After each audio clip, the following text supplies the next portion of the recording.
Buenos días. ¿Lo van a escuchar?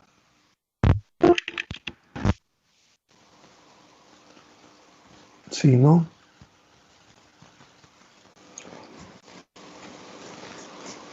Hola Diana. Hola Ashley. Hola Joaquín. Hola Armando.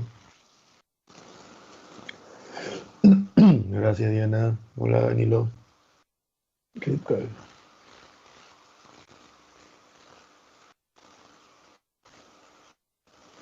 ¿Cómo están chicos?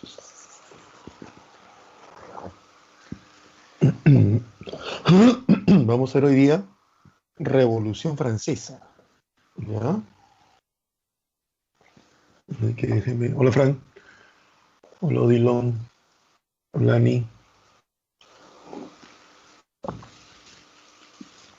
Que empalma con lo que vimos la semana pasada, que fue ilustración. Así que vamos a ver eso.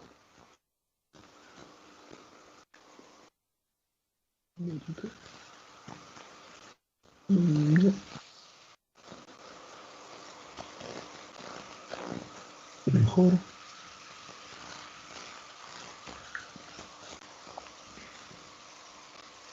Póngame algo, Juan Carlos.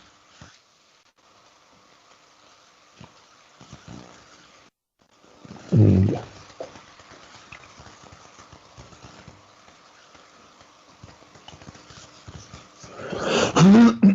Revolución Francesa. ¿Está bien? Ahí tienes una serie de imágenes, no solamente relacionadas con la Revolución Francesa, sino con los periodos posteriores, que son... Se supone que en el examen que ha venido, se supone, porque todavía no hay una versión oficial, ha venido una pregunta sobre imágenes, ¿no?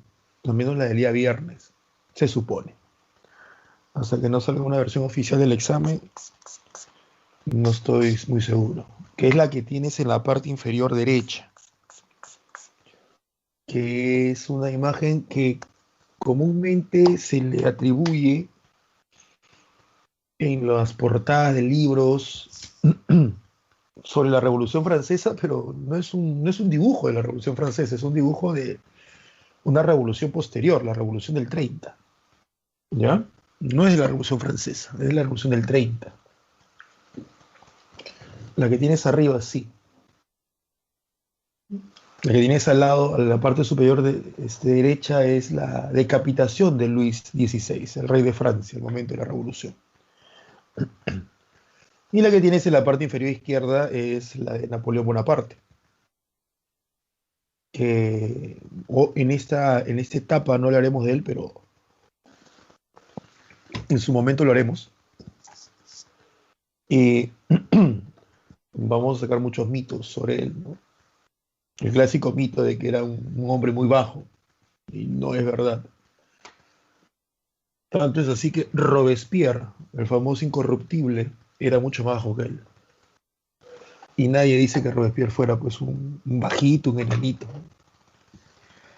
Pero eso se verá en su momento. A ver, la Revolución Francesa, además de ser la revolución que inicia la edad contemporánea, a decir del historiador Hobsbawm, es la revolución o es el hecho que inicia el siglo XIX. Para este historiador, Eric Hobsbawm, el siglo XIX es un siglo largo. Ahora, te menciono a Hobsbawm, un historiador inglés. Voy a salir un rato de aquí para escribirte el apellido si es que lo deseas buscar o googlear en internet, obviamente más adelante, ¿no?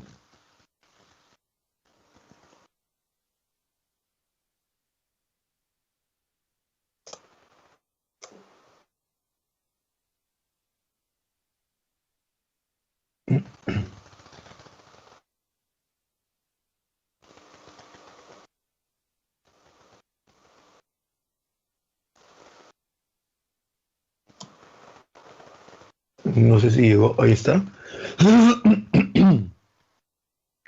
Él es el historiador.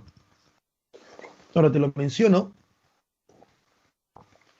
no solamente porque para hacer la introducción a la clase, sino porque sus textos son considerados clásicos. Hobsbawm es el historiador clásico básico para entender el siglo XIX. No es el único, no es el único.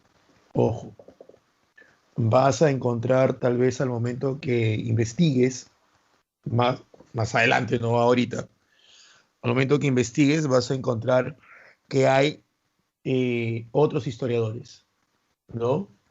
Pero él, me gusta compararlo como el Basadre, ¿ya? El Basadre de la historia universal, en ese sentido, para que veas la comparación. Y además, muchos textos del ministerio que entregan los colegios estatales tienen extractos de sus libros, muchos. Y San Marcos ha hecho muchas preguntas en los últimos 10 años sobre el siglo XIX basándose en libros de él. No solamente eso, sino que ha cogido fragmentos de su libro para hacer preguntas.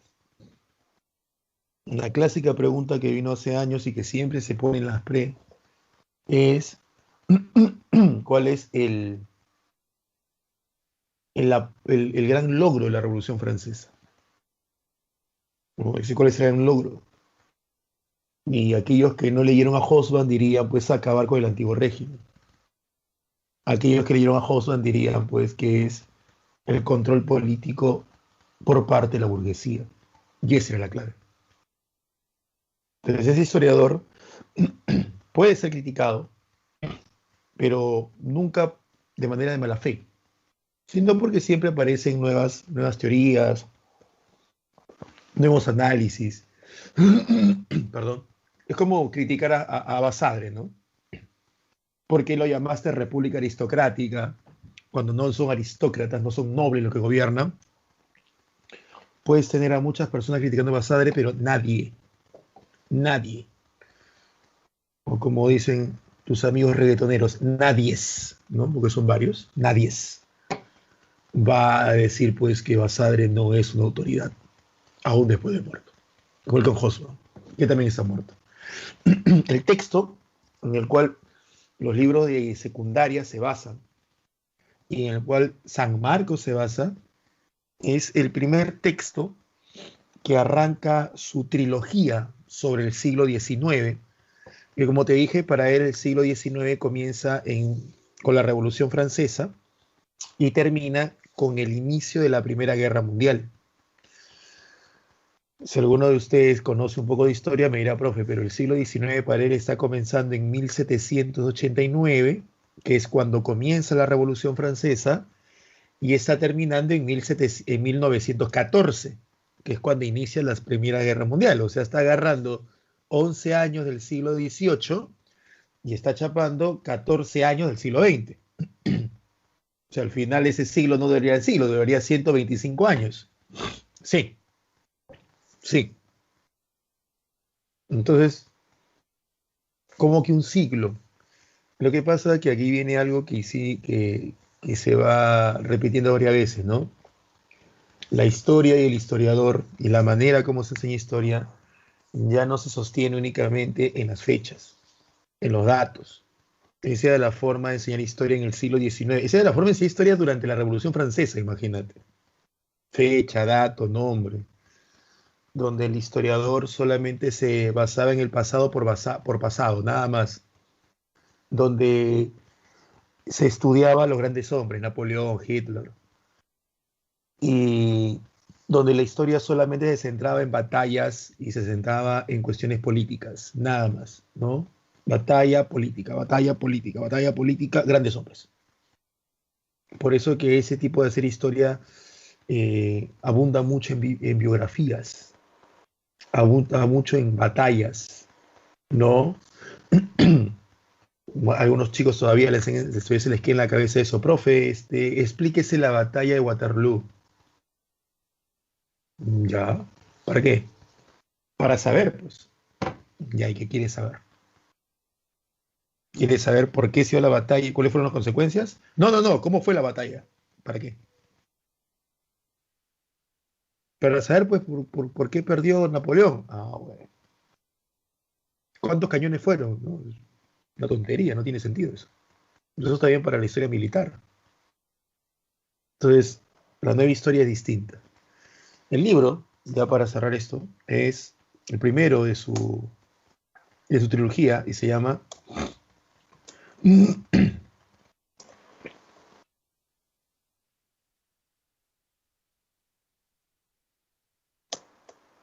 La era de las revoluciones.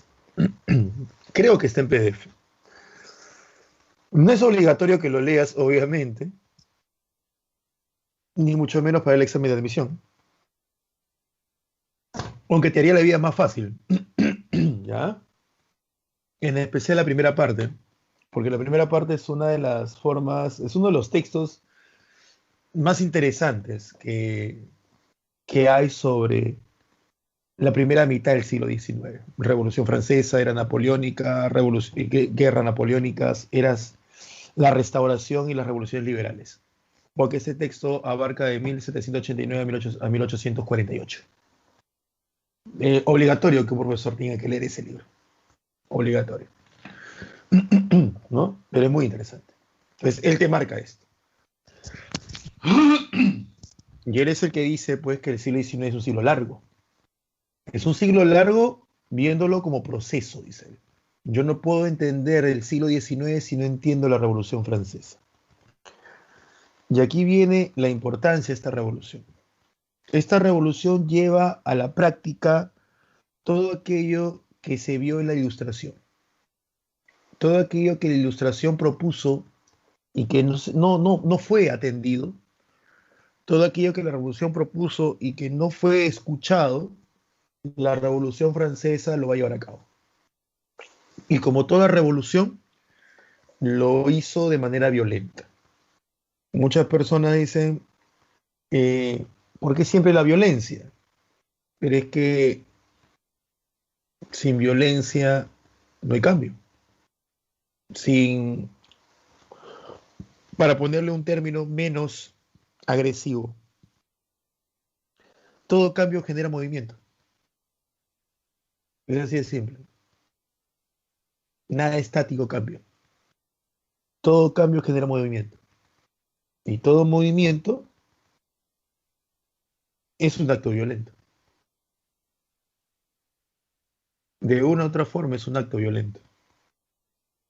Y en el caso de la historia humana, obviamente, aunque suene redundante, las revoluciones vienen a acortar procesos.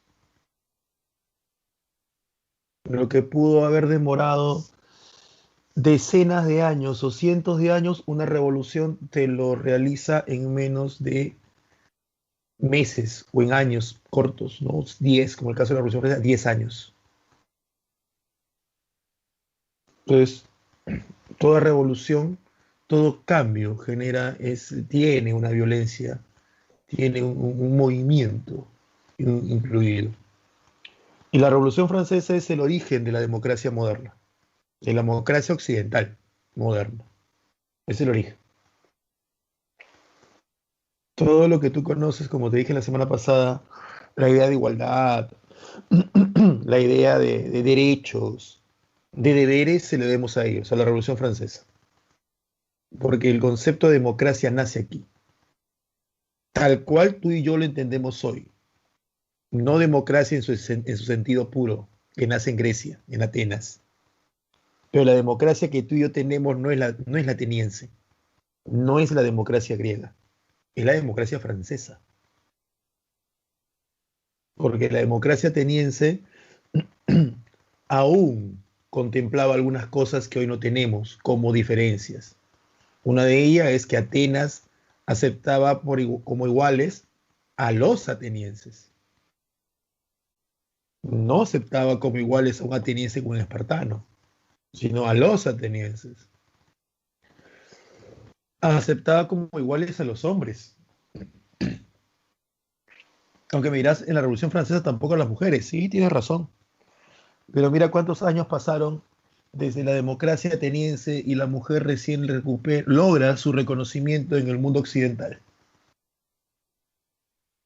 Recién a inicio del siglo XX. Entonces,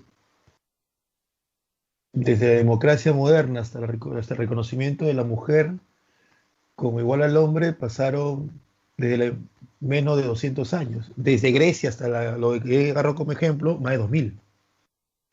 Y es que a diferencia de Grecia, Francia incluye un término que no incluyen los griegos, el término igualdad. Y una igualdad, siguiendo la lógica ilustrada, universal. Entonces, ahí está la diferencia. Por eso que esta revolución es tan importante para el mundo occidental. Eso sí, para el mundo occidental. Porque esta revolución tiene un impacto muy importante en el mundo occidental. Entiéndase, Europa, principalmente Europa occidental y América, que éramos colonias de europeos. En otras partes del mundo tuvo impacto, pero recién en el siglo XX. Como será en las colonias asiáticas y africanas, no en todas, en algunas, que logran su independencia después de la Segunda Guerra Mundial y que muchos de sus líderes independentistas, como el caso de Gandhi, estudiarán en Europa y tomarán las bases teóricas de esta revolución, la Revolución Francesa, para exponer sus proyectos políticos y buscar la independencia de sus países en Asia y en África durante el siglo XX, como el caso de Gandhi en la India. Pero no es en todo el mundo. No es en todo el mundo. Entonces, la Revolución Francesa como revolución, como impacto, no impacta todo el planeta. Es por ello que hasta el día de hoy podemos encontrar lugares en el mundo donde los conceptos de igualdad que tú y yo manejamos, herederos de esta revolución, no lo manejan otros grupos humanos. Y no los manejan otros grupos humanos, uno, porque el impacto de la Revolución Francesa no ha llegado a ellos. Y dos, llegando a ellos, ese impacto, sus bases culturales, por lo mismo que son asiáticos o africanos, sus bases culturales no les permite entender esta revolución. Lo cual no quiere decir que sean ignorantes, sino que simple y llanamente no lo entienden. Porque la Revolución Francesa se basa en la Ilustración. Y la Ilustración es heredera del humanismo. Y el humanismo es un reestudio de la cultura greco-romana. Y lo romano es la base de la cultura occidental. Entonces, si tú eres un asiático, un indio, o sea, vives en la India, o eres un africano, eres no sé, una persona de Tanzania, tus bases culturales son otras. Y no te van a permitir entenderla. Porque tú te estás basando en principios más, no sé, más brahmánicos. Es como nosotros no entendemos por qué los chinos comen animales que nosotros no comemos. Y no lo entendemos. ¿Por qué? Porque no tenemos sus bases culturales. ¿Entiendes? No tenemos sus bases culturales. No entendemos por qué ellos comen perro, comen gato, comen rata. Y los chinos dirán que son unos tontos ustedes los peruanos. Hay un montón de gente en Sudamérica que se muere de hambre y cría un perro. Mátelo y cómanselo. ¿Cómo es posible que tengas comida y no te la comas? Y prefieras morirte de hambre. solo por prejuicios y porque tienes trabas culturales que dicen que al perrito no se le come. Si es comida al fin y al cabo, es carne al fin y al cabo. Y si te basas en cuestiones religiosas, los animales no tienen alma. No nos entenderían a nosotros, porque sus bases culturales son otras. Igual que nosotros no lo entendemos a ellos, en algunos aspectos, porque nuestras bases culturales son otras. Entonces, para cerrar esta introducción tan larga, la Revolución Francesa o no ha llegado a esos países, de Asia y África principalmente, o de haber llegado, no es tomada completamente. Porque los principios que mueven esta revolución se sostienen sobre bases culturales que no son las que comparten esos continentes. Conclusión, esta revolución no tiene efectos mundiales. No los tiene. ¿Sí? Y dejemos de ser, no lo digo por ustedes, sino que dejemos de ser una cultura prejuiciosa. Que todo aquel que no piensa como nosotros está mal. Eso es falso, eso es erróneo, es una falacia. Somos una de las generaciones, y me incluyo, tal vez más hipócritas que hay. Hablamos de igualdad, de independencia, hablamos no sé, de que si no crees, respeta, y somos los primeros en no respetar creencias ajenas. Es una generación muy curiosa la que estamos viviendo nosotros. La Revolución Francesa, ahí está, inicia la edad contemporánea, que es la edad en la cual hoy vivimos, que va desde la Revolución Francesa hasta el día de hoy. La Revolución Francesa es una revolución burguesa. Eso debes tenerlo bien claro. La Revolución Francesa es una revolución burguesa. Ahora, una de las cosas que también debes entender es qué es la burguesía. En rasgos sencillos, la burguesía es el grupo de personas que poseen los medios de producción. Eso es la burguesía. Un grupo de personas que poseen los medios de producción. Más sencillo, es un término que va a ser acuñado por Carlos Marx durante sus investigaciones en el siglo XIX para poder entender la realidad que él vivía y poder proyectar un cambio como política hacia futuro. Entonces, bajo esa idea que tenía Carlos Marx, un economista y filósofo alemán, él lo que decía era, pues, yo quiero cambiar mi presente para que haya un mejor futuro. Pero para hacerlo, decía Marx, que es lo que San Marcos también te pide, porque esa es la forma que nos hereda Marx de hacer historia. Para hacerlo, decía Marx, necesito primero entender los problemas presentes. Solo comprendiendo, entendiendo la problemática presente en su esencia, yo podré proyectarme con un plan a futuro. Pero no puedo hacerlo si no lo entiendo bien, mi presente. Y la única forma de entender la problemática presente es buscar sus causas. Y por lógica razón, las causas de la problemática presente están en el pasado. Entonces, lo que debo hacer, decía Marx, es estudiar el pasado, o sea, historia, para hallar la problemática del presente. ¿Dónde está la causa, el origen de esa problemática? Y así cambiar el futuro. Y ahí nos cambió también la forma de estudiar historia. Ya la historia no es la historia pues del dato, la fecha y dar dato por dato. La historia tiene un fin, un objetivo, que es comprender el presente. Entonces, en ese estudio que él hace, que hoy, en ese momento no voy a explicarlo, no voy a explicarlo ni siquiera a medias, porque no es el momento. En ese estudio que él hace, él divide las sociedades, principalmente europeas, por lo que él considera su modo de producción, o sea, el modo de producir aquellos elementos que satisfacen nuestras necesidades, o más. Entonces, él escribe pues, que hay un modo de producción comunismo primitivo, un modo de producción esclavista, un modo de producción feudal y un modo de producción capitalista. Así lo pone.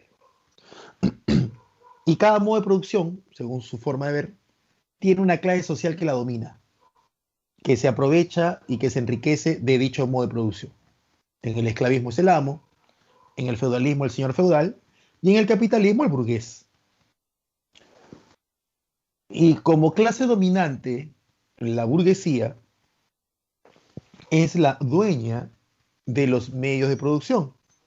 Medio de producción, simple, todo medio que me permite producir algo. Si en el capitalismo el sistema se basa en el comercio, en la venta de bienes, los medios de producción vendrían a ser todos aquellos bienes, todos aquellos objetos que me permiten producir un bien. Es un medio de producción. Lo estoy haciendo de la manera más simple y sencilla, para no enredarte porque tiene muchos términos. Entonces, el burgués es el dueño de los bienes, o sea, de aquello, de los medios, perdón, o sea, de aquello que me permite producir un bien. Si ya estamos en la revolución industrial, un medio que me permite producir, un medio de producción, vendría a ser las fábricas, las máquinas. El burgués es el dueño de ello. En resumen, es el rico, exacto, es el rico. Así de simple. Ahora, aquí nace una pregunta, ¿no? Y quiero que ustedes me ayuden con esto. Voy a ir al chat un rato, ¿ya? La pregunta sería esta, ¿no? ¿Ya? ¿De cuándo acá los ricos hacen revolución? ¿Y por qué los ricos no hacen revoluciones? ¿Qué creen ustedes? ¿A qué se debe que los ricos, por lo general, no hacen revoluciones? Estoy en el chat por si acaso. Aquí, como ustedes dicen, porque están tranquilos. Vamos, a lo socrático, mejórenlo. ¿Por qué los ricos no hacen revoluciones? Básense en mi pregunta, no en el tema. ¿Por qué los ricos no hacen revoluciones? Porque no gobiernan, pero los gobernantes no hacen la revolución. Bueno, porque no lo necesita, porque tiene poder y no les conviene perderlos, porque no gobiernan. Pero el gobernante, insisto, no hace las revoluciones, porque tienen alianzas. Puede ser, porque no están en el poder, porque pueden contratar, dice.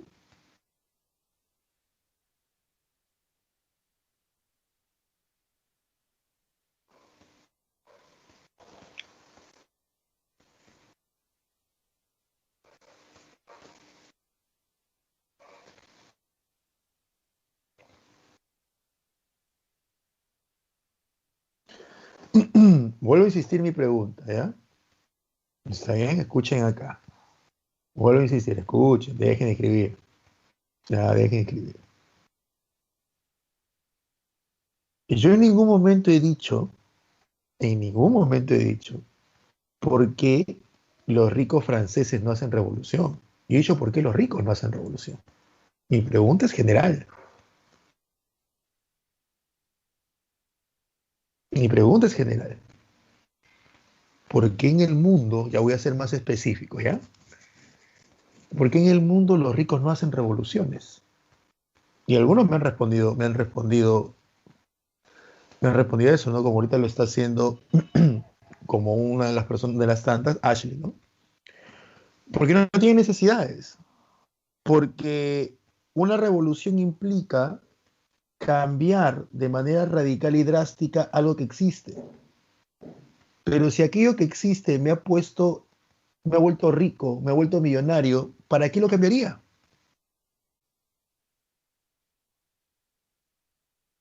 ¿Me dejo entender? Si esta forma de sociedad, la que fuera, en el año o época que fuera, ¿ya? Me ha permitido acumular riqueza, me ha permitido amasar una fortuna y tener poder, ¿para qué voy a cambiar las reglas del juego? No tiene sentido, no tiene lógica.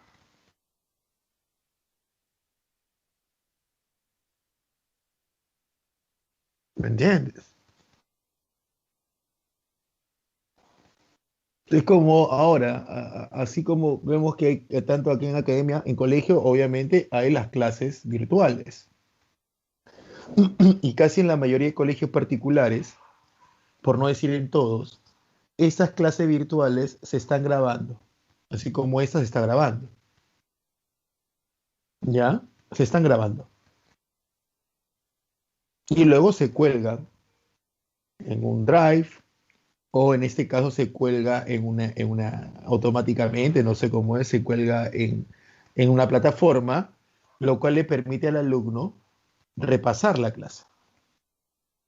¿Se entiende hasta ahí? ¿Ya? Y es por eso que a veces tenemos alumnos que están en sala virtualmente, pero no están presencialmente.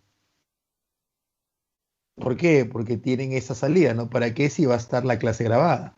Y va a estar colgada. Y cuando la clase no se graba y no está colgada, son entre los primeros de estar y mi clase, ¿por qué? Porque saben que no están escuchando la clase, no están atendiendo. No sé si fue con ustedes u otro salón, que en dos oportunidades un chico se le escapó, la semana pasada, se le escapó el audio y en las dos oportunidades el chico estaba escuchando y cantando reggaetón en clase. Y ojo, no lo hizo con el afán de molestar mi clase o el afán de llamar la atención, sino que se le escapó.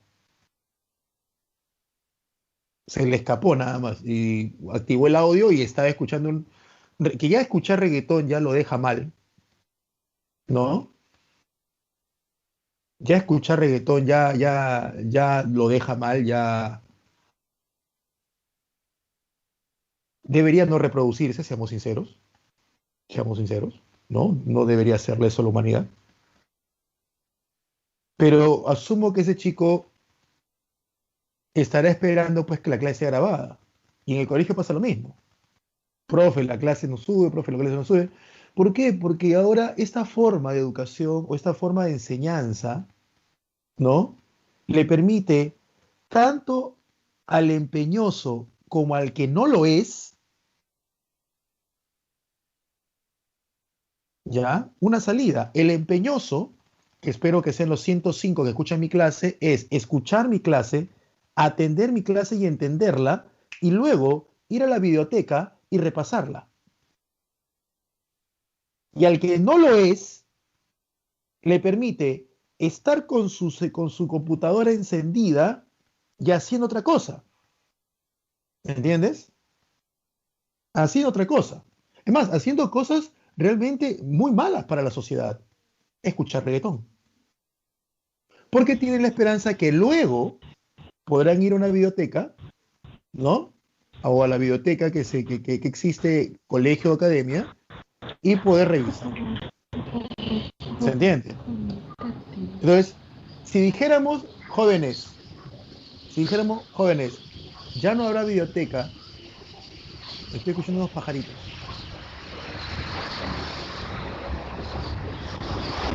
Rosy Alessandra Peñarrera, ¿quieres hacer algún comentario?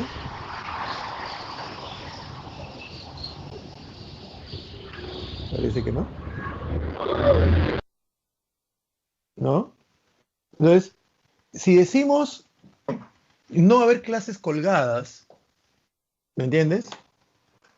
Se van a quejar todos ustedes que son empeñosos y profesor, pero ¿por qué queremos repasar? Pero te apuesto que también se van a quejar personas que están acostumbradas a entrar al salón, decir aquí estamos y se van. Entonces, no van a querer cambiar algo que los beneficia. La pregunta es, ¿por qué los ricos franceses sí quieren hacen una revolución?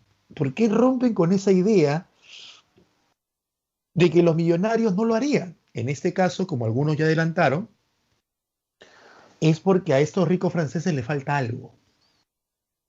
¿Y qué les falta? Poder político. Que como te dije la semana pasada, cuando hablamos sobre ilustración, el poder político era muy importante, porque el poder político te permite tener la capacidad de decidir sobre el gobierno de un país. Te permite tener la capacidad de decidir sobre los fondos de un país. Eso, recuerda la clase pasada, ya lo presentaban los ingleses. Eso ya lo presentaban los ingleses. Y los ingleses, con esa forma de política, habían logrado desarrollar la revolución industrial. Porque al estar la burguesía inglesa dentro del Parlamento, que es uno de los tres poderes del Estado, en este caso el poder legislativo, el poder que discute, aprueba o desaprueba las leyes, la burguesía tenía el poder de presentar leyes, impulsar su aprobación o detener leyes que a su criterio como clase los podría perjudicar. Entonces su poder era muy grande. Podía negociar con la nobleza algunas reglas o leyes. Entonces era muy grande el poder. ¿Se entiende? El poder político. ¿Por qué no tenemos cambios muy importantes en el poder político peruano? Porque no tenemos una clase política que tenga el poder efectivo, entiéndase, presidente y Congreso, que se atreva a hacer esos cambios. ¿Me entiendes? ¿Por qué, como dicen algunos, por qué no sé, por qué en otros países hay ciertas leyes mucho más liberales? Porque tienen una política que está conformada, los políticos, por personas con mentalidad tal vez más liberal. Y estos políticos que tienen una mentalidad más liberal, en una democracia son elegidos por unos votantes que tienen esa mentalidad. Es así de simple. Entonces no tiene que ver nada más con el político, tiene que ver con la sociedad. En el caso francés, no existía la capacidad de elección antes de la Revolución Francesa. En el caso francés, lo que se manejaba era el antiguo régimen.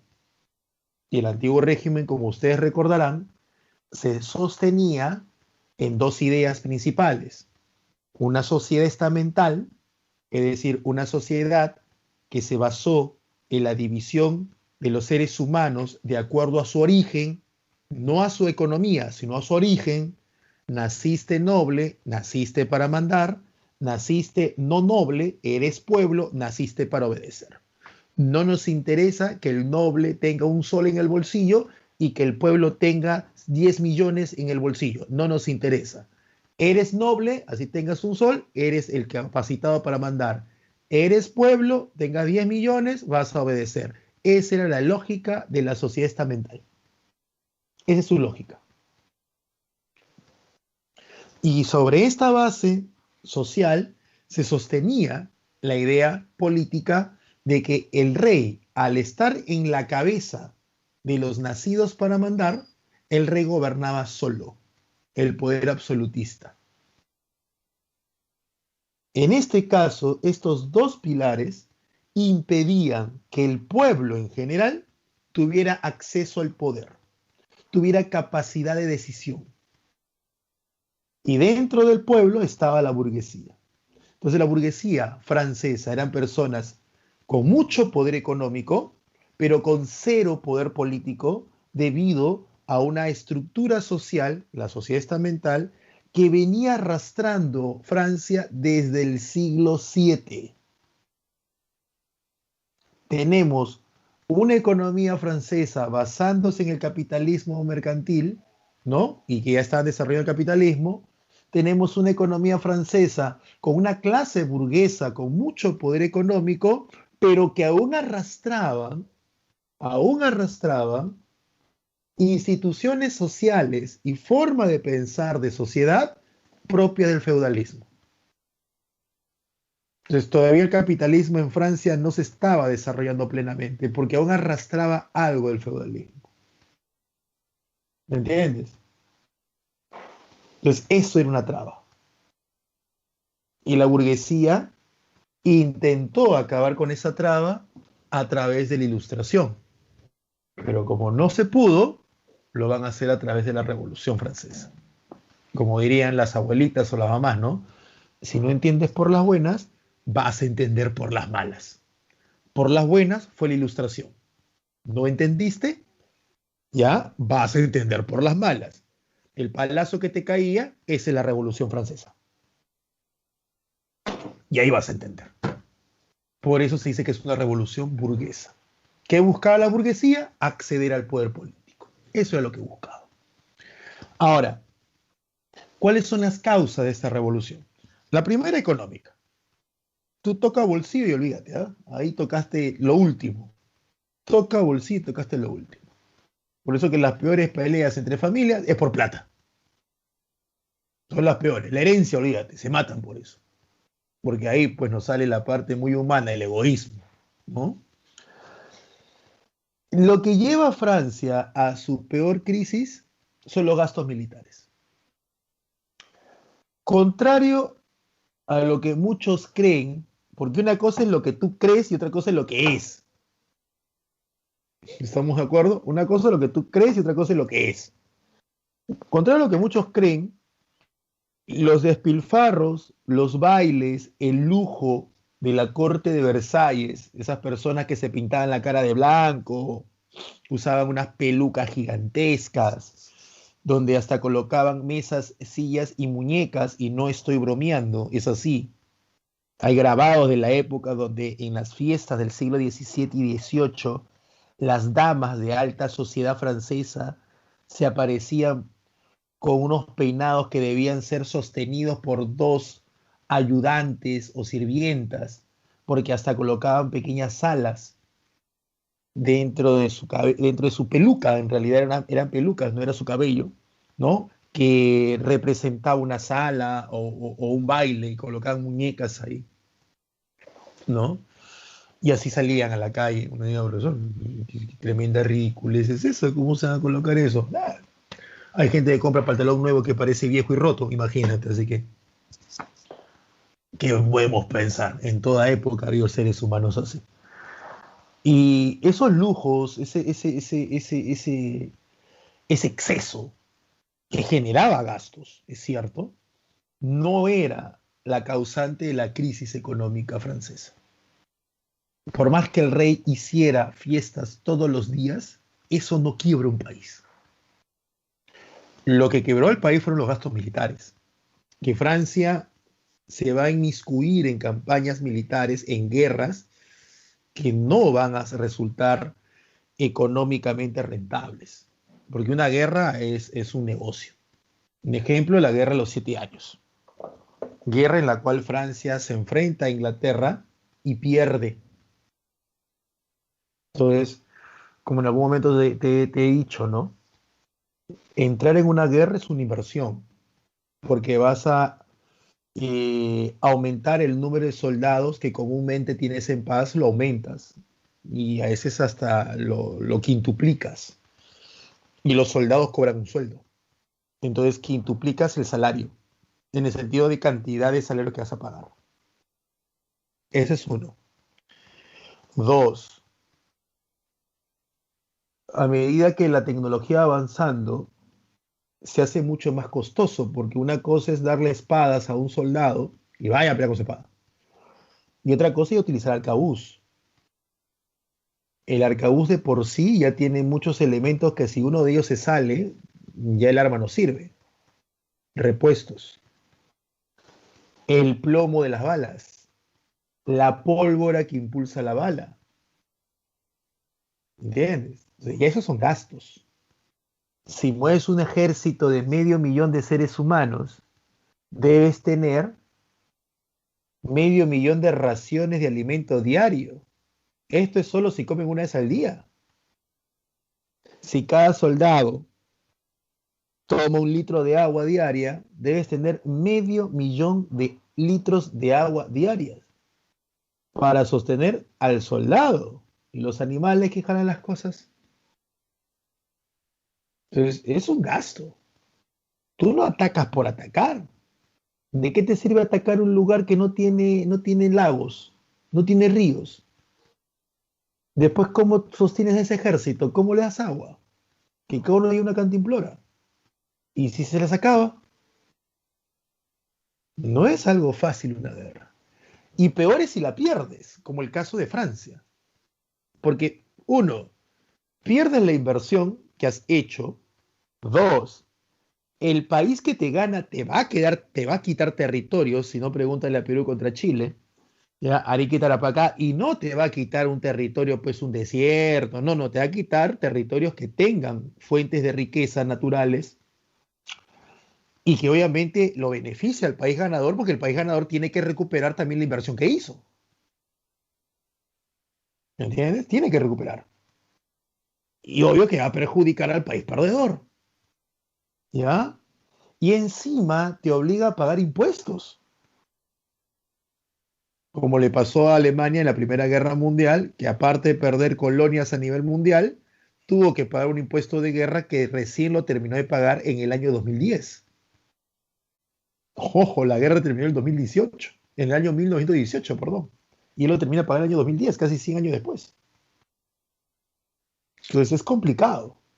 Y Francia no solamente pierde una, pierde dos. Y casi seguidas. Profesor, la guerra de independencia Francia la pierde, claro. Pero no es que Francia estuvo al lado de los colonos, de los vencedores, ¿sí? ¿Y cómo puedes perder una guerra estando al lado del ganador? Porque no recuperas lo que inviertes, pues. ¿Me entiendes? No recuperas lo que inviertes. ¿Mm? Entonces ahí puedes perder. Sales con ella, el inalcanzable, a una cita, y al final de la cita te dice que te quiere como hermano. ¿Perdiste o no perdiste? ¿Mm? ¿Me entiendes? Por aquí alguna chica, mira, profesor, tampoco sea tan cerdo machista. No quiere decir que salgamos con un chico, automáticamente vamos a estar con él o tenemos que hacer. Obviamente que no, obviamente que no. Pero pone el parche al inicio, pues, ¿no? El pobre muchacho se ilusiona. Entonces sí se pierde una guerra, aún estando en el bando ganador, porque no recuperas la inversión. Danilo me dice, la guerra de Armenia-Azerbaiyán es una guerra solo por tierras. No, porque hay que entender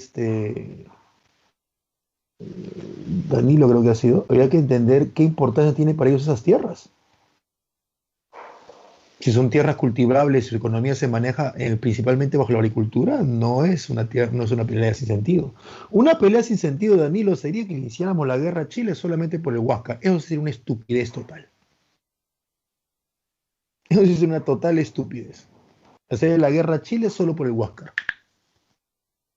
Porque traemos el Huáscar y ¿cómo recuperamos la inversión solamente con el Huáscar? ¿Me entiendes? Entonces ahí está la cosa. Sí, Juan. Estados Unidos fue la primera en hacer una declaración de independencia. Entonces, estas guerras, estas dos guerras que se pierden casi de manera en un rango de 20 años, va a generar gastos muy grandes, que son el 50% del presupuesto, ¿ya? Nacional francés se iba a pagar deudas. Es mucho. Es mucho porque al final el presupuesto debe gastarse en otras cosas. Entonces, que el 50% líquido se vaya a pagar deudas y no en invertirlo en el país es mucho. Y esto quebró a Francia. Esto hizo que Francia estuviera endeudada 80 años. Viene la crisis climática, ¿no? Tras cuernos palos. Una sequía enorme que se va a dar en Francia. En realidad en Europa. En realidad en Europa. A eso hay que agregarle que hubo en el siglo XVIII, que es el siglo que sea la revolución, va a haber una explosión demográfica.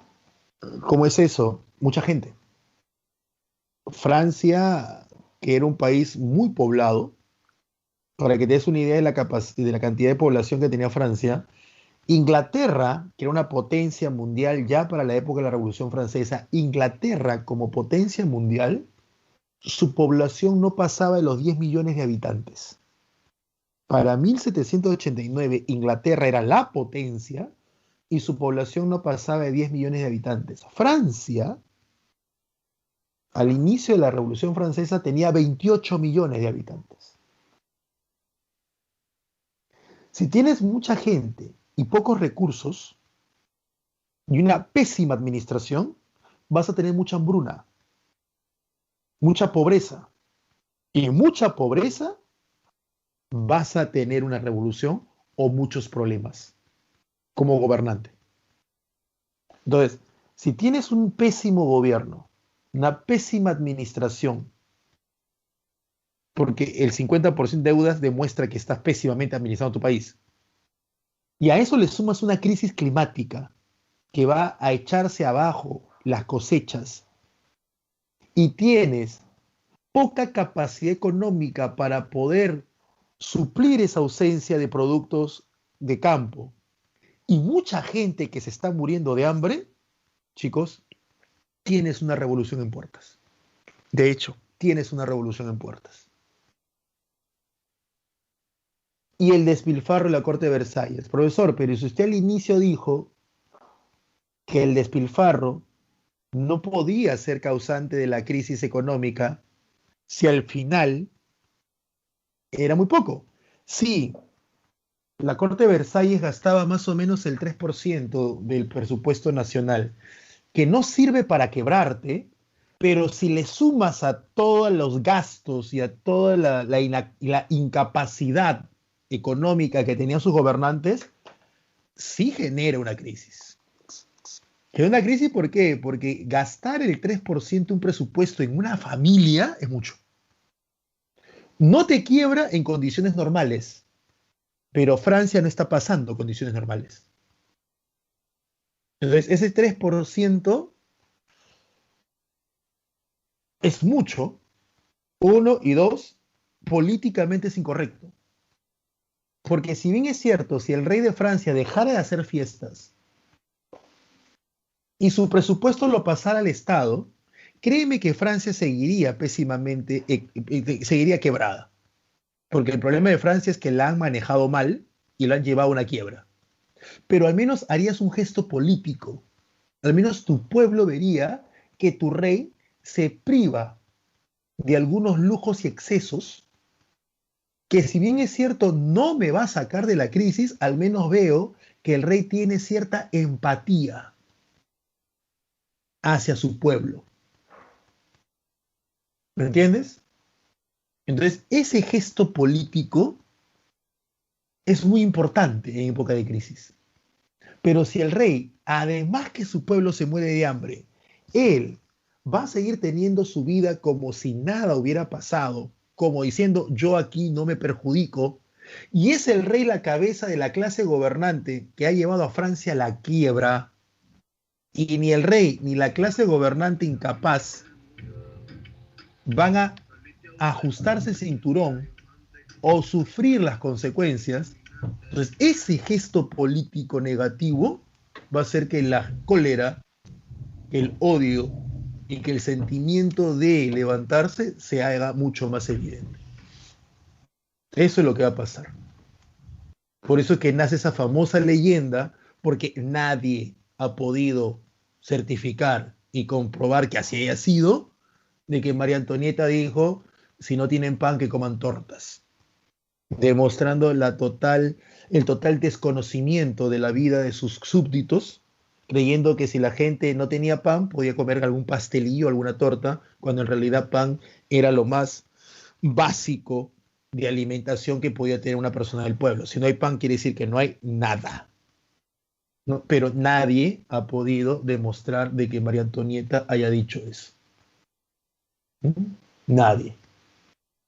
El absolutismo del rey, bueno, eso ya tiene que ver con lo que hemos explicado o con lo que he explicado acerca del antiguo régimen, ¿no? Aparte de eso, Luis XVI era totalmente incapaz. Era un tipo que no debió gobernar en realidad. No era para gobernar. No sé qué palabra podría utilizar sin que se ofendan algunos, ¿no? Porque ahora todo ofende. ¿Ya? Pero era un incapaz. Era un incapaz. totalmente. Él podía ser una buena persona, dicen muchos, era muy tranquilo, era buena gente, ¿no? Pero no era, pues, para gobernar. No era para gobernar. El deseo de la burguesía francesa por participar del gobierno, ya te he dicho, ¿no? Eso lo hemos visto en ilustración, que tienen como ejemplo a los ingleses. La independencia de las 13 colonias, en este caso, sería como un ejemplo de independencia. En el primer caso, que está en rojo, tiene que ver con los gastos. Pero en este caso, aquí, tiene que ver con la idea de que las 13 colonias demuestran al mundo occidental de que sí se pueden independizarse. Y la ilustración, bueno, eso ya sería ya lo que hemos visto la semana pasada. La primera etapa de la Revolución Francesa es la etapa monárquica. Se llama así porque todavía hay rey. Y es que no olvides algo. La mayoría de los ilustrados, que son la base teórica de la Revolución Francesa, la mayoría de los ilustrados propone como forma de gobierno una monarquía constitucional. O sea, ellos no proponen una república. El que propone una república es Rousseau, pero él es el más radical de todos. Lo normal era tener una monarquía constitucional, porque estaban imitando a los ingleses. Y es que Inglaterra, insisto, para 1789, Inglaterra era la potencia más grande de ese momento, debido al desarrollo de su revolución industrial. Entonces, la lógica es, yo imito a aquello que funciona. Para 1789, Inglaterra como potencia tenía como forma de gobierno una monarquía constitucional. Para ese mismo año, el único país del planeta que tenía una república, entre comillas, era las 13 colonias, pero que no hacía poco, no hacía ni 7 años que había logrado su independencia, porque el acta de independencia se firma en 1783. Entonces, ¿cómo me arriesgo? ¿Cómo me arriesgo a asumir una forma de gobierno que recién se está aplicando y que no sabemos a ciencia cierta cuáles serán sus logros o las consecuencias de lo que están haciendo? Mejor me aseguro con lo que funciona, que era la monarquía constitucional. Por ahí la duda podría venir, ¿no? Pero si, profesor, si los franceses quieren una democracia con la idea de igualdad y división de poderes, ¿cómo van a mantener un rey? Es que sí se puede, porque los pilares fundamentales de la democracia, como lo veían los franceses, eran igualdad y división de poderes. Mientras todos tengamos los mismos derechos y no me estén separando por mi origen o nacimiento, y mientras todos tengamos acceso al poder político o capacidad de elegir a nuestros representantes, y que los electos por el pueblo o los provenientes del pueblo estén en uno de los poderes del Estado existentes debido a la división, no importa que haya un rey, porque ese rey, uno, tiene los mismos derechos y deberes que todos por la idea de igualdad. Y dos, ese rey no gobierna solo, ya que existe una división de poderes y en uno de los poderes del Estado está la participación directa del pueblo por votación y por elección. Entonces, así haya un rey, hay democracia, porque se están cumpliendo con estos dos principios, igualdad y división de poderes. Así que no es incompatible el hecho de que la burguesía sostenga una monarquía constitucional en Francia, aun cuando ella pide democracia. Porque lo que la burguesía está pidiendo es participación en el poder político y en la toma de decisión, obviamente. Y la forma como lo hace es a través de una monarquía constitucional que venía funcionando en Inglaterra. ¿Se entiende? Ahora vas a comprender a don José de San Martín porque él también quería lo mismo. ¿Ya? Entonces, la etapa monárquica es la etapa donde va a haber un rey aún.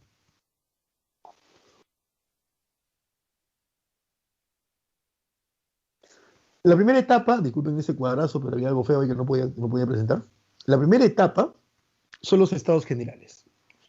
Los estados generales, chicos, estaban, fueron creados a finales de la Edad Media por el rey de Francia, Felipe el Hermoso. La idea de los estados generales es, primero, que el rey los convoca cuando él crea necesario. Los estados generales no son el equivalente al parlamento inglés.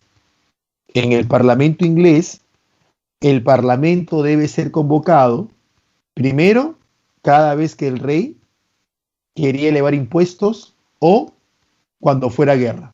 Esa era la norma desde el siglo XII.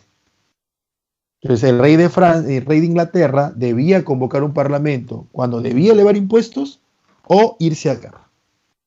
A partir del siglo XVII, específicamente de 1688, el parlamento inglés se convocaba solo y se convocaba todos los años. O sea, ya era un poder permanente al lado del rey. A partir de 1688, el parlamento inglés. Los estados generales franceses no eran así. El rey de Francia podía ir a guerra y podía elevar impuestos sin necesidad de convocar a los estados generales. Los estados generales eran convocados por el rey, insisto, cuando el rey creyera conveniente, y esa conveniencia pasaba porque el rey consideraba que había una crisis económica tan grande de que necesitaba el rey el consejo y el acuerdo con los 3 estados o estamentos o grupos sociales que conformaban Francia: nobleza, clero y pueblo. Solo ahí se podía convocar a los estados generales. Y recuerda, solo lo podía convocar el rey. Pregunta de examen de admisión de San Marcos. ¿Está claro? Luis XVI convoca a los estados generales después de más de 100 años que se había convocado por última vez, los estados generales. Y chicos, en esos 100 años que el rey de Francia o los reyes franceses, Luis XV, Luis XIV, Luis XIII, que no convocaron estados generales, Francia dio leyes. Y Francia fue a guerras que perdió. Entonces, esa es la gran diferencia entre los estados generales y el parlamento inglés. En este caso, la economía francesa era tan pobre, tan paupérrima, que el objetivo era solucionar la crisis. Ya el rey de Francia no podía. Aparte que el rey de Francia, pues, como te dije, probablemente había sido buena gente, pero era una persona débil de criterio, débil de carácter. Siempre repetía lo último que le decían, ¿no? Lo último que le aconsejaban, entre comillas. Era muy manipulable, era el rey de Francia. ¿Y cuál era la solución según ellos? Elevar impuestos. Y aquí viene el problema. Primero, tenemos que la nobleza envía 300 miembros, el clero 300 y el estado llano o tercer estado o pueblo envía 600. ¿Está bien? Pero mira esto. La nobleza y el clero, junto con la monarquía, sumados eran el 3% de la población. Los dos, sumados eran el 3%. O sea, eran el 3% de 28 millones de habitantes. Tenían el 100% del poder político. Es decir, ellos son los directos responsables de la crisis que está viviendo Francia, porque ellos son los que gobiernan Francia. Por lo tanto, si Francia está en crisis es porque alguien los gobernó mal. ¿Quién? Ellos. Totalmente identificables los responsables de esta crisis. Y pagan el 0% de impuestos. O sea, ellos meten la pata, ellos llevan a Francia a la quiebra, y la solución que presentan, ni siquiera esta solución hace que ellos se vean perjudicados, porque lo que están pidiendo para sacar a Francia de la crisis es elevar impuestos que ellos no van a pagar. Ellos piden elevar impuestos para sacar a Francia de la crisis que ellos metieron a Francia. Chicos, aquí cae a pelo la frase, ¿no? El famoso elogio a Jáuregui, que obviamente es después de esto, ¿no? Que dice, no presionen al pueblo porque el pueblo es como un resorte que revienta la mano de aquel que lo presiona. Y eso es cierto, aquí lo están presionando al máximo, al máximo. El Estado ya no. No hay que ser muy matemáticos para saber, no hay que ser estudiante de uni para saber que es el 97% de la población. 0% de poder político. O sea, acá si ellos dicen, yo no tengo ni responsabilidad con eso, ¿eh? A mí ni me metan. No es como hoy, que uno dice, este Congreso es una porquería, pero alguien votó por ese Congreso. Alguien votó por ellos. Ellos no aparecieron por obra y gracia del Espíritu Santo, o porque por herencia, o porque son nobles. No, alguien votó por ellos. Profe, tenemos un pésimo presidente, pero alguien votó por él, pues. No, profe, no, ahí usted está muy equivocado. La gente votó por Kuczynski, no por Vizcarra. Se vota por una plancha presidencial. Es así de simple, se vota por una plancha presidencial. Se vota por el presidente y por sus vicepresidentes. Que la gente no lo entienda, eso ya no es culpa de uno, eso es culpa de la ignorancia de la gente. El que digan que él ha sido presidente de suerte, no, él estaba dentro de lo que le pudiera pasar. Si vas a elegir un presidente que pasa los 80 años, las probabilidades de que por algunas semanas o meses esos dos vicepresidentes gobiernen tu país son altas. El que no tengamos criterio al momento de votar es una cosa. El que tengamos un total desconocimiento de las normas civiles, jurídicas en nuestro país sobre cuestión de presidente es una cosa, pero de que Vizcarra haya entrado por suerte, ¿no? O es que Vizcarra hicieron una lotería. Pero mira, vamos a vacar al presidente del Perú, Pedro Pablo Kuczynski, ahora vamos a hacer una tinca y a ver que se la saque el nuevo presidente. No fue así. Él es su vicepresidente. Y por constitución él tiene que gobernar. Porque por ley electoral lo elegimos. Lo elegimos. Así que cada vez que yo escucho que alguien dice, no eres el presidente de suerte, me demuestra la total ignorancia de esa persona. En este caso, este pueblo sí puede decir, a mí no me metan en la responsabilidad. Si yo no gobierno, si a mí no me dejan gobernar. Ah, pero quieren que yo pague todo. Estos están bien chistosos. Estos sí están bien equivocados de su vida. Ahí está el punto. Lo que hace la burguesía, que está dentro del grupo de los 600, es decir, ¿por qué nosotros vamos a pagar más impuestos por algo que nosotros no tenemos la culpa? 1, 2. ¿Por qué los responsables no asumen su responsabilidad? Y 3, ¿ya? El problema no son los impuestos, el problema es la forma de gobierno. Ustedes gobiernan mal. Así que lo que queremos es que haya un cambio en la forma de gobierno. Ahí es donde la burguesía propone cambiar el antiguo régimen por una sociedad de igualdad y de división de poderes. Y ahí comienza el problema.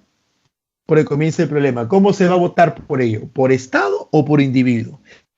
Si era por Estado, son dos Estados contra uno, nobleza y clero, que no quieren perder privilegios, obviamente votarían en contra de la propuesta del pueblo. Y el pueblo votaría a favor, 2 contra 1. Pero el pueblo decía, espera. ¿Cómo el 3% va a tener 2 votos y el 97% va a tener 1? Ustedes no saben matemáticas, no saben sumar, ¿qué tienen? Escucha el reggaetón, ¿qué le pasa? Y ahí comienza el famoso problema del voto. ¿Cómo se vota? ¿Por Estado o por individuo? Tú dirás, profe, ojo, obvio, por Estado, por individuo, perdón. Pero es que viene un problema. Si yo voto por individuo, la nobleza que decía, yo ya estaría asumiendo que hay igualdad. Entonces, ¿para qué voy a votar el cambio en la forma de gobierno si en la votación ya estoy asumiendo que ya hubo un cambio? ¿Me entiendes? Es como que yo voté por algo, ¿no?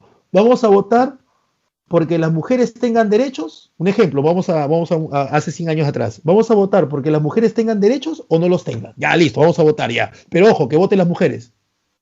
Pero no tiene lógica, pues.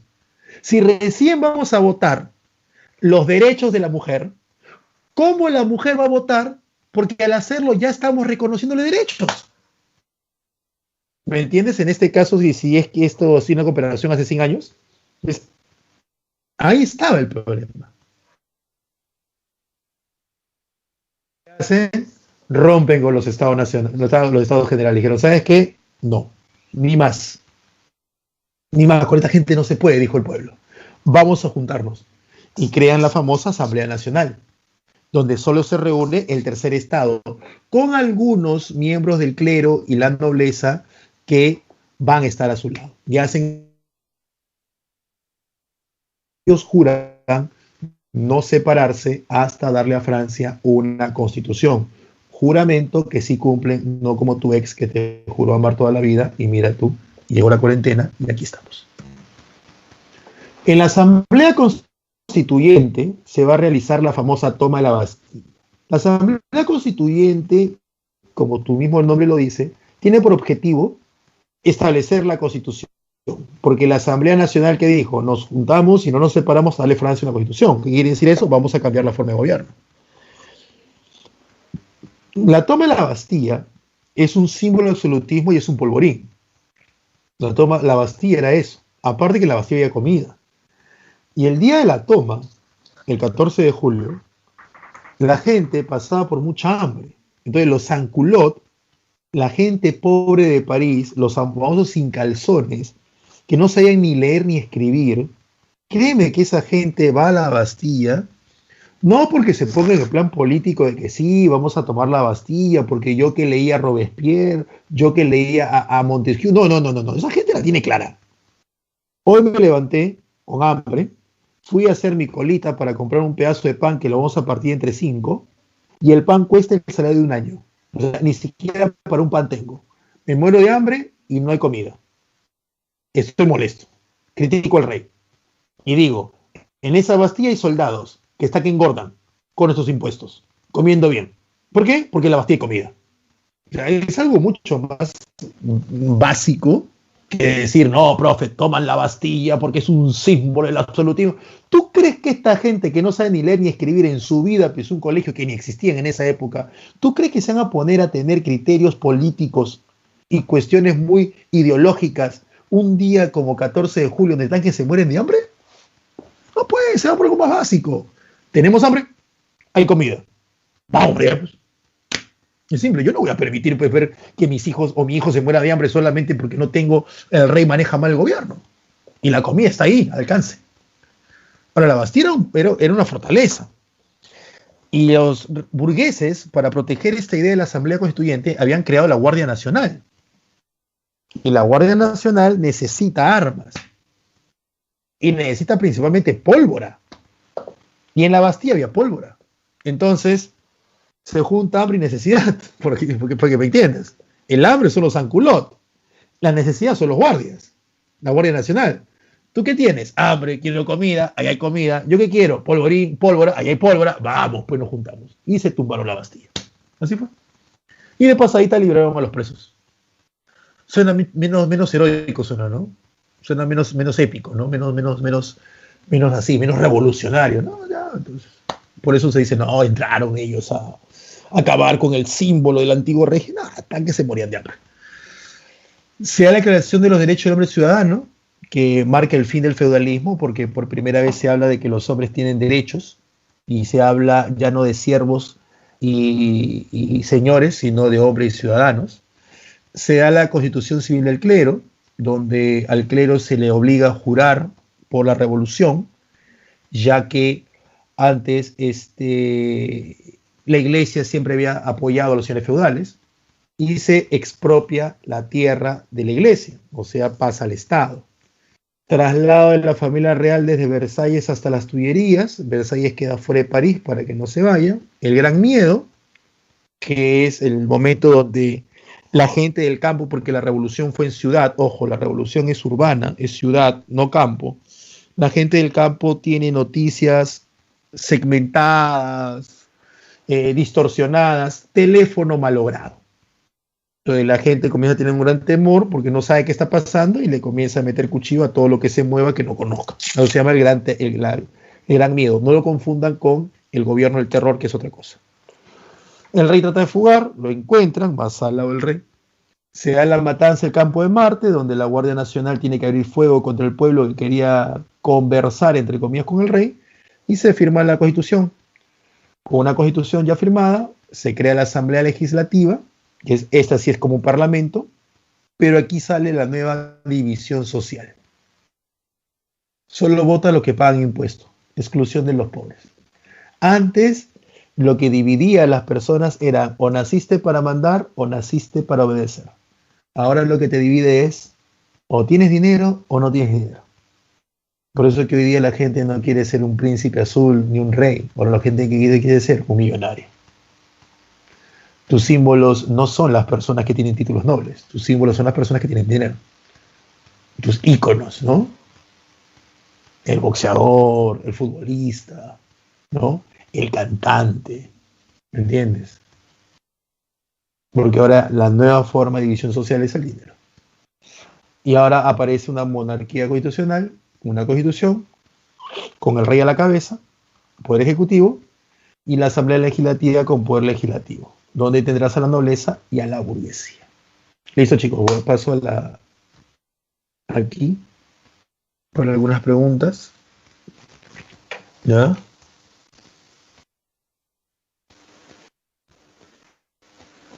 ¿Está bien? A ver qué hay por acá.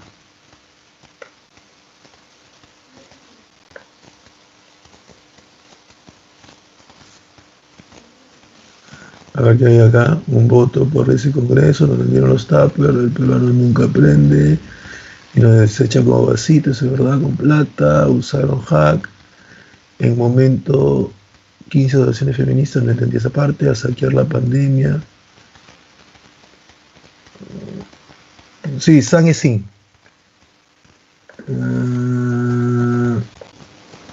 San Culot se le llamaba a los fraudes. Sí, también había armas, Pedro. ¿Ah? A ver, voy a dejar de compartir para ver algunas de sus preguntas y vayan haciendo ya el examen, ¿no?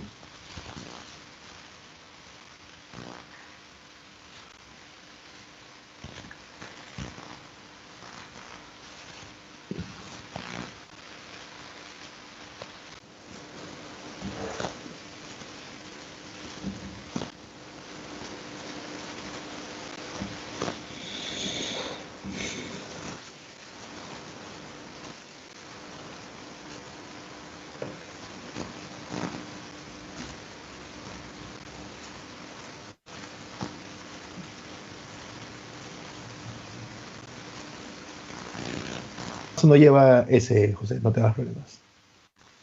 Mar no lleva ese, ¿no?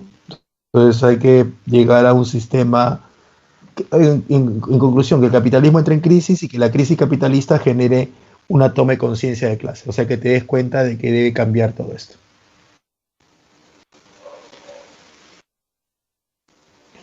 Pero, Juan, ¿qué es lo que proponía la burguesía? La burguesía quiere llegar al poder. ¿Qué evitaba que llegara al poder? El antiguo régimen. Y como les dije, el antiguo régimen se basa en dos pilares. Si la burguesía quiere acabar con el antiguo régimen, debe acabar con esos dos pilares. Y esos dos pilares, una vez que han sido acabados, deben ser reemplazados por otros dos más. Entonces, la pregunta es, ¿esos dos pilares eran económicos, políticos, sociales, ideológicos, culturales, etc., etc., etc.? Ahí está la clave de la práctica que están haciendo.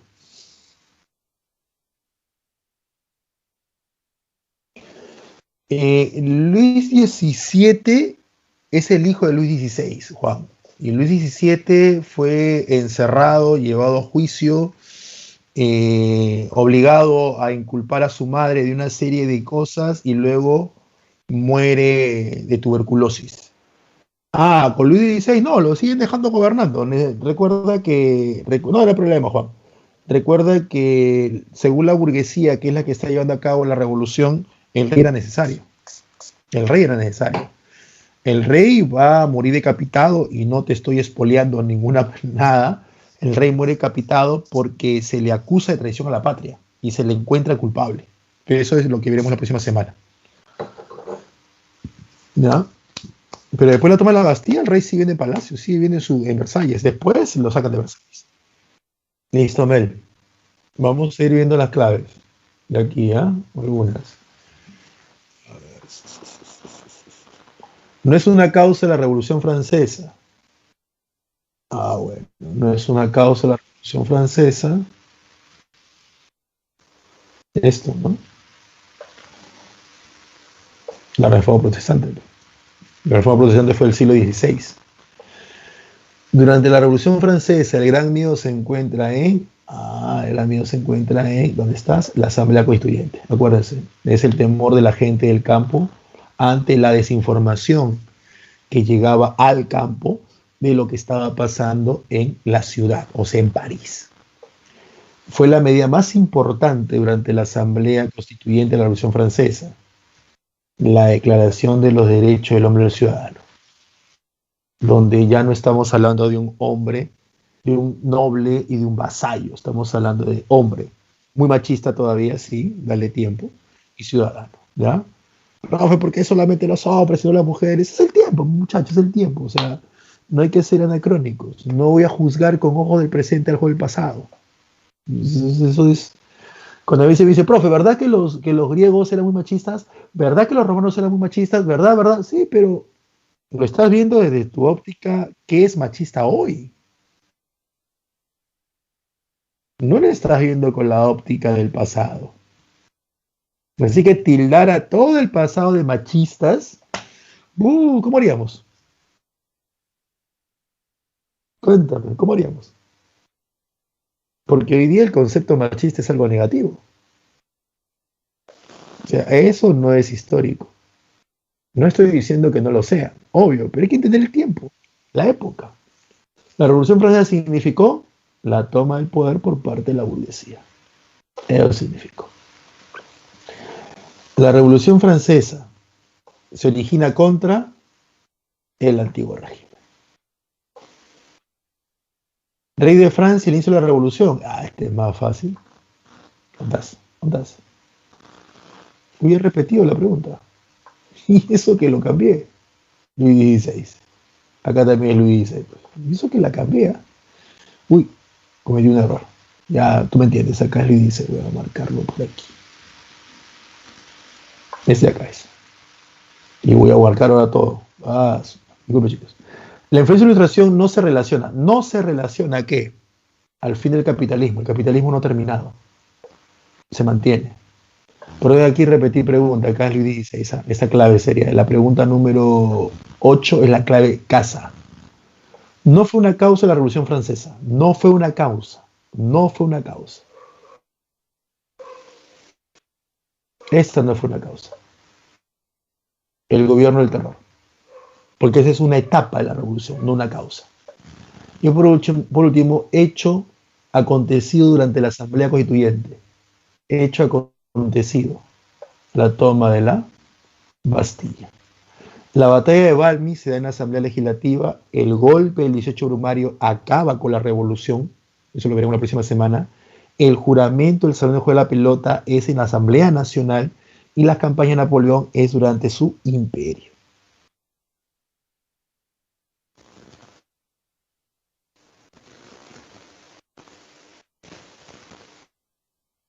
Me dice, profe, para muchos sí, Diana, el capitalismo en la actualidad está en crisis para muchos, sí, ¿no? Prueba de ello es que vemos muchas cosas que podríamos verlo como cambios, pero que tienen que ver con la crisis del sistema capitalista.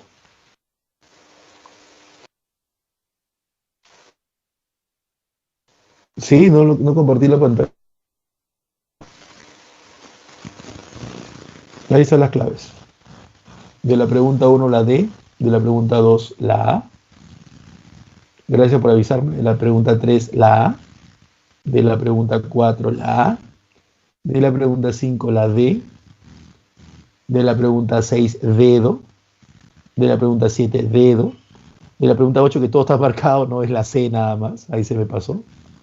De la pregunta 9 C y de la pregunta 10 A. Repito, de la 1 dedo, de la 2 avión, de la 3 avión, de la 4 avión, de la 5 dedo, de la 6 dedo, pregunta 7 dedo, pregunta 8 casa, pregunta 9 casa y pregunta 10 avión. Dudas, consultas, comentarios.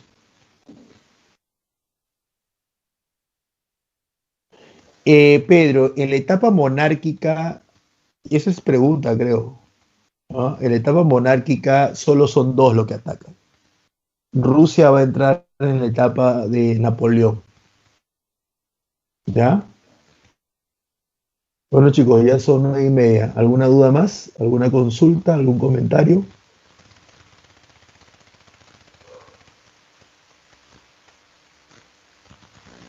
Gracias, lo aviso Pedro. De nada, ya dirá. En realidad, Emmanuel Luis XVI se deja influenciar mucho por cualquiera que sea sus consejeros, entre ellos, es cierto, su esposa. Pero hay que tener en cuenta de que los franceses satanizan mucho a María Antonieta por una razón. Uno, tienen un rey muy débil, y dos, porque María Antonieta era austriaca. Y hacía muy poco tiempo Francia estaba en guerra con Austria. Entonces, tener una reina austriaca en 1789 es el equivalente a tener una primera dama chilena a final del siglo XIX. ¿Me entiendes? Entonces, María Antonieta es el intento de hacer una alianza entre Francia y Austria luego de la guerra que ambos tuvieron, en la guerra de los 7 años. Pero con un rey tan débil, se notaba que la que mandaba era María Antonieta. Y encima que María Antonieta tenía ya el prejuicio de los franceses por ser austriaca, olvídate, pues, ¿no? Ahí está el por qué se le ha visto tan mal a María Antonieta de forma histórica, se le ha acusado de tantas desgracias en Francia de manera injusta, y obviamente pues esa visión donde la mujer o es sumisa o es mala, ¿no? Una visión que aquí sí cabría pues machista, ¿no? Algo así, algo así. Tenía que ser Lucho, no entiendo, Emanuel. Pero bueno, chicos, entonces ya nos vemos la próxima semana. Si no es que no tienen más preguntas, dudas, espero que hayan entendido la clase. ¿Sabes? Listo, cuídense bastante. Ah, por Luis, ahí ya lo entendía. Chao, Katy, chao, Manuel, chao, Pedro. Nos vemos la próxima semana. Cuídense, ¿ya? Tomen su segundo desayuno. Yo me voy por el segundo también. Chao, Diana. Listo, Pedro. Listo, Danilo. Chao, Andrea. Cuídense. Voy cerrando esto.